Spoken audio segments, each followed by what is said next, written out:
આદરણીય શાળાના આચાર્ય શ્રી, માનનીય શિક્ષકગણ અને મારા વહાલા પ્રિય મિત્રો, મારું નામ કલસરિયા મિત. હું ધોરણ 8 માં અભ્યાસ કરું છું. આજે આપણા શિક્ષક વિધિ મેડમના વિદાય સમારોહ પર હું મારી લાગણીઓ વ્યક્ત કરવા માંગુ છું કે તમે અમારી શાળાના એ કલ્પવૃક્ષ છો, કે તમે અમારી શાળાના એ કલ્પવૃક્ષ છો જે દરેક બગીચામાં નથી ખીલી શકતા. તેઓ ખુશનસીબ હોય છે કે જેમને તમારા જેવા ગુરુ મળે છે. પ્રિય મિત્રો, આપણા પ્રિય શિક્ષકના વિદાય સમારોહનું આયોજન કરવું એ કેટલા દુઃખની વાત છે. તેમ છતાં આપણે ઉદાસ ન થવું જોઈએ અને ખુશીથી તેમને વિદાય આપવી જોઈએ. તમે અમારા શ્રેષ્ઠ શિક્ષક છો અને સદા માટે તમે અમારા હૃદયમાં વસતા રહેશો. આજે તમે આ વિદાય સમારંભના અમારા મુખ્ય અતિથિ છો. હું જાણું છું કે આપણે બધા આપણા પ્રિય શિક્ષકને વિદાય આપતા દુઃખી છીએ, કારણ કે આપણે હંમેશા આપણા પ્રિય શિક્ષક એટલે કે તમને યાદ કરીશું. પણ તમારી સામે લાગણીઓ વ્યક્ત કરવામાં મને આનંદ થાય છે.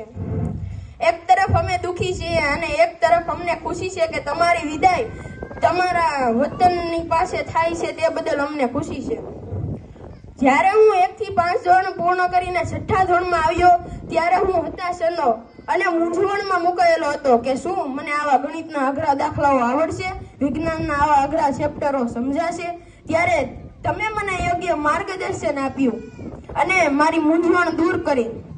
પછી તો શું, ગણિતમાં વર્ગને વર્ગમૂળ અને વિજ્ઞાનમાં પ્રકાશ અને ઉર્જા જેવા પ્રકરણો પણ મને સરળતાથી સમજાઈ ગયા.